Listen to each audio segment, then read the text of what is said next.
Thank you, Silvana. Thank you for being here and spending time this morning. Well, dear friends, it's truly a pleasure to address you all today about this important concern regarding the inadequate maternal health care for migrant and refugee women.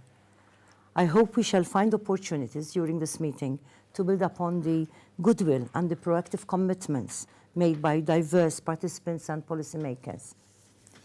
These include the EU commissioners you have seen for Health and Food Safety and the Maltese Minister for Health as chair of the EU Council of Ministers for Health during the meeting on maternal health for refugee women, migrant and refugee women in Malta. This important high-level meeting was hosted by Women Political Leaders Global Forum in partnership with MSD for Mothers, held in Malta last March. Well, let me take this opportunity to commend Silvana and her team at WPL for their initiative and their deep sense of commitment towards social concerns that are affecting the lives of so many women around the globe. The Malta high-level meeting led to the formulation of a significant outcome document. This document reiterates my firm conviction, which I'm sure is shared by all of us, that maternal health cannot simply be considered as only a women's issue. I am sure we all agree that equitable and dignified maternal health is an issue of fundamental human rights. As parliamentarians and policymakers, you are all in a position to make a real difference. Therefore, I would like to encourage you to take full advantage of this meeting, to explore how we can take our shared commitment to women's maternal health to the next level. I believe that now is the time for practical action from a European perspective to address the maternal health challenges being faced by vulnerable women.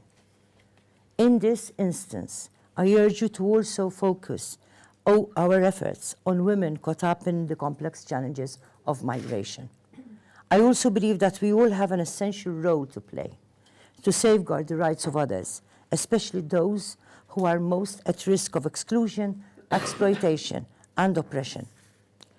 I would like to encourage you to take action to make tangible improvements in the lives of women who are pregnant or raising newborn children while experiencing the traumas of displacement and migration. As Europeans, we are witnessing more and more people who are pushed into migration to escape conditions of poverty, precarity, and conflict. As we all know, people are fleeing situations of war, of environmental degradation, and of injustice to find new opportunities to save their lives for themselves and their families. Within this context of migration, there is an urgent need for us to address the specific concerns of women. This is all the more pressing since, according to last year's indicators from the UN General Assembly, women represent almost half of the world's 244 million migrants and half of the 19.6 million refugees worldwide.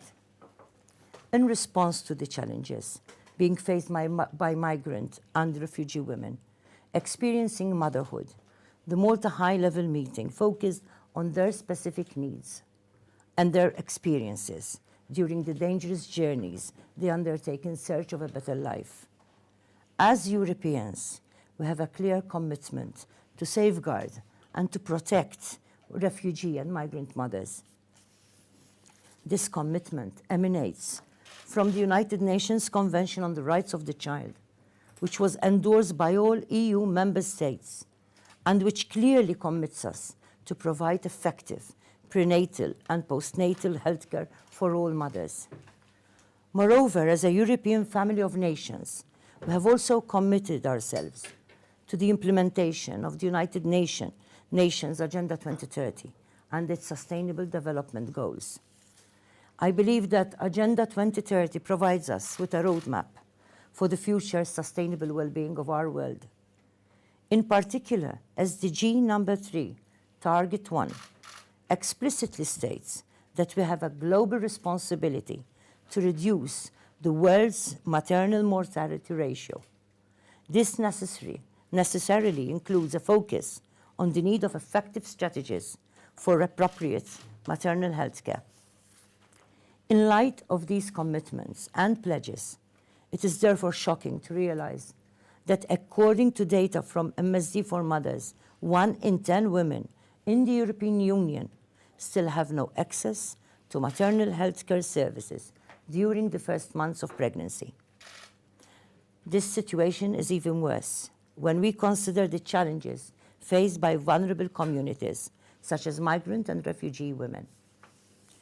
From the deliberations of the Malta meeting, we are informed that migrant and refugee women face elevated risks of marginalization and social exclusion when it comes to accessing even basic maternal health care. Therefore, in line with the recommendations from the Malta meeting, which have been disseminated to you today, we must ensure greater synergies between our national, regional, and international efforts to end such risks of marginalization and exclusion when dealing with maternal health. The recommendations emanating from the Malta meeting bring to the fore the need for a harmonization of our efforts across the EU's external and development policies to effectively tackle the urgent maternal health care needs of migrant and refugee women. Moreover, these same recommendations outline the need that maternal health care concerns must also inform our European neighborhood policies to ensure the most far-reaching and sustainable results. Therefore, in Malta, we have agreed that we need to prioritize after safer transit routes to prevent the threat of abuse and to safeguard access to dignified healthcare for women who have faced violence and other traumas during their journeys. We all know that most of migrant and refugee women have to deal with the loss of their families and communities, and some are also struggling to overcome the traumas of war, torture, or rape. We also know that the physiological, psychological, and social experiences of migrant and refugee women during pregnancy can only be effectively addressed when they are dealt with holistically. For this reason, the Malta meeting recommended that EU policies should also include effective and relevant policy instruments to address high-quality maternal health care in a holistic way and which should be based on need and not status. Definitely, mental and emotional health must be part of a united EU approach to address the maternal healthcare needs of all women, including migrants and refugees. A briefing paper from the Race Equality Foundation entitled The Maternal Mental Health of Migrant Women states, and I quote, "Existing mental health services may not provide appropriate support to migrant women. Tools which help to diagnose maternal mental health illnesses are often tailored to meet the needs of Western populations and are dependent on women self-reporting their symptoms to practitioners. To take one example, postpartum depression manifests itself in a way that can vary from culture to culture and nation to nation.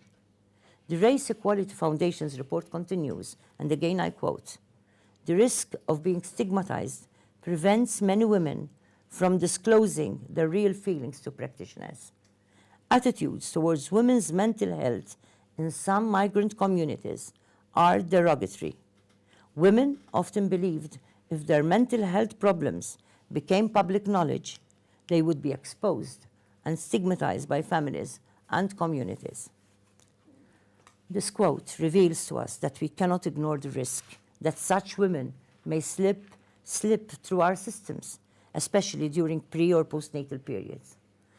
At a time when migrant women require even more attention, care, and support, they cannot be ignored by our authorities and institutions. In response to such concerns, the Malta meeting is recommending that we must encourage the creation of synergies between the migration and health policy agendas on a European Union level. As Europeans, we must work together to identify important intersections in the areas of migration and healthcare, to develop a holistic response to the challenges being faced by migrant and refugee women on our soils. It is essential that we use our clout to mainstream our maternal health concerns across all relevant legislation and policy. Moreover, I believe that we must be catalysts in the creation of safe and respectful spaces where migrant and refugee women are invited to participate in structured processes of consultation and dialogue. Migrant and refugee women are best placed to influence the appropriate policies in this context. It is essential for us to use the knowledge we gain from migrant and refugee women to stimulate the creation of a united European approach to maternal health care, which respects the physical, mental, and economic well-being of all women. On concluding, I encourage you to analyze the recommendations of the multi-level meeting with a view to foster further discussion during our meeting today. Also, I hope you share your ideas and suggestions of how best we can work together to influence the institutions of the European Union to embrace these recommendations and act upon them. I appeal to you to work together to make motherhood safer for all women and their children. We must ensure the fundamental dignity of all women, all children, and all families within our family of nations. If we manage to do this, we will be sending a strong message across the globe that the European Union is truly committed towards social inclusion and effective respect for universal human rights. Thank you.